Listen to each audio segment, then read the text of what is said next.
అలాగే వంశీరామ్ బిల్డర్స్కి ఆయన 25 ఉన్నాయండి. అలాగే శ్రీధర్ రావు 190 కొన్నాడండి. మా ఉండవా?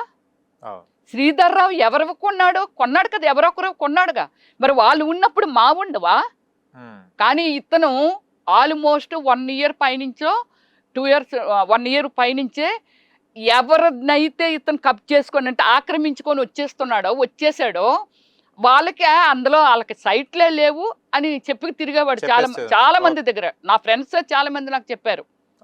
పెద్ద మనుషులు, చిన్నోళ్ళు కూడా కాదు, పెద్ద మనుషులు వాళ్ళు చెప్పారు. ఏంటి రమ్య నీకు ఎప్పుడో అప్పుడప్పుడో చెప్పేదానివిగో పలానా దగ్గర ఉందని చెప్పేదానివి. కొందరేమో వచ్చి అలాగ ఆందివే వెళ్తూ ఉంటే ఇదిగోండి ఇందులో నా సైట్ ఉందండి ఇదండి అని నేను చూపించేదాన్ని. ఇదేంటి లేదని చెప్పి తిరుగుతున్నాడు శ్రీధర్ రావు అంటే ఈ పని అనమాట. మీది నాది అందరిని ఆక్రమించుకొని కొంచెం దానికి ఇంత దీనికి పర్మిషన్ పెడతాడు, ఇంత ఆక్రమించేసుకొని మొత్తం కన్స్ట్రక్షన్ చేసేటందుకు ఆయన ప్లాన్లో